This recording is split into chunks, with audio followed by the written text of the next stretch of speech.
এটা হচ্ছে pure white লেগন, একদম পিওর হোয়াইট লেগন। আর এটা হচ্ছে পিওর ডবল এফজি কয়লার। এটা হচ্ছে অরিজিনাল আমাদের যে লোকাল দেশি, সেই দেশি। তো দেশিটা হচ্ছে মোরগ, এটা মুরগি, আর ওইটা হচ্ছে ডবল এফজির মুরগি। তো এই দুটো হচ্ছে ডিম পাড়ছে আর এইটার সাথে ব্রিডিং হচ্ছে। তো এইটার সঙ্গে ক্রস হলে কী হবে, এটা কি তৈরি হবে, কী জাতের মুরগি তৈরি হবে, অবশ্যই আপনারা কমেন্ট করে জানাবেন। তো হোয়াইট লেগন প্লাস দেশি এই দুটোর যদি ক্রস করানো হয় তাহলে কী জাত তৈরি হবে? দেখুন, হোয়াইট লেগন আর দেশি যদি ক্রস করানো হয় তাহলে কিন্তু দেশির মতো একটা ভালো জাত তৈরি হবে। সেক্ষেত্রে কী হবে, দেশি যেহেতু হোয়াইট লেগনের তুলনায় অনেক কম ডিম পাড়ে, প্রায় অর্ধেকও ডিম পাড়ে না, সেক্ষেত্রে ডিমের পরিমাণটা ভালো পারবে। আর হচ্ছে আপনার দেখতে কিন্তু অনেকটা দেশি কোয়ালিটি হবে। সেই ক্ষেত্রে মুরগির একটা ভালো জাত তৈরি হবে। তবে এরকম সংকরণ করিয়ে জাত নষ্ট করা কিন্তু একটা ঠিক আমি মনে করি না। তো যেহেতু হোয়াইট লেগন প্রচুর পরিমাণে ডিম পাড়ে আর দেশি মুরগি মোটামুটি পাওয়ার স্ট্রেংথ পাওয়ার ভালো থাকে, দেশি মুরগির দামটা ভালো থাকে। তো যদি দেশির শেপ নেয়, দেখুন এটাও কিন্তু একটা দেশির মতো কাটিং। তো দুটোর সংমিশ্রণের ফলে কী হবে, একটা যে ডিমটা মানে ডিমটা পারবে, সেই ডিমের যখন আমি বাচ্চা ফোটাবো, সেই বাচ্চাটা হয় লাল সাদার সংমিশ্রণে একটা কালার তৈরি হবে, না হয় পিওর সাদা তৈরি হবে। ঠিক আছে, সেটাও আমি আপনাদের দেখাবো যখন বাচ্চা হ্যাচ করব। আর এই ডবল এফজির সাথে যখন ক্রস হবে তখন লাল কালার একটা সংমিশ্রণ হবে, অথবা ম্যাক্সিমাম কালো হবে।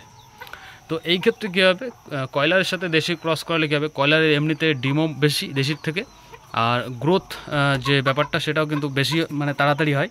তো দেশির মতো একটা গেট আপ আসবে, অনেকটা সোনালি হয়ে যাবে। দেশির মতো গেট আপ আসবে কিন্তু দ্রুত ওয়েট গেন করবে এবং ডিমের পরিমাণটাও বেশি হবে। তবে দুটোর ক্ষেত্রেই কিন্তু তাওয়া বা ওম আসবে না, মানে ডিম নিয়ে তাওয়ায় বসবে না, এটা হবে।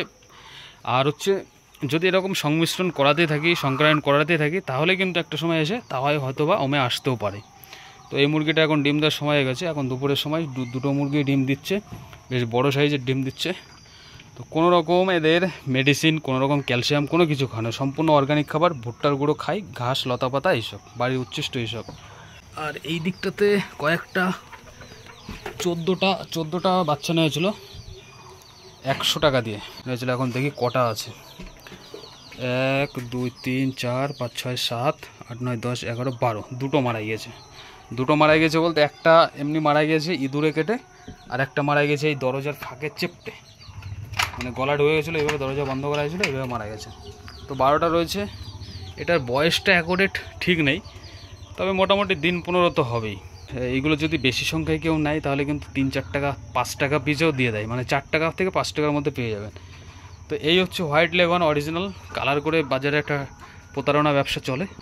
এর মধ্যে থেকে এই যে হোয়াইট লেগনটা দেখতে পাচ্ছেন, এটা কিন্তু এরকমের আগের লটে আমার ছিল, সেখানে 6টা মুরগি হয়েছিল। তো 6টার মধ্যে আমি 5টা বিক্রি করে দিয়েছি 350 টাকা পার কেজি, ভালো একটা দাম পেয়েছিলাম, বিক্রি করে দিয়েছি। আর এটা খুবই ছোট ছিল এবং এটার পেটে হচ্ছে অ্যাসাইটিস মতো হয়ে গেছিলো, মানে বিভিন্ন রকম সমস্যা এটা হয়ে গেছিলো।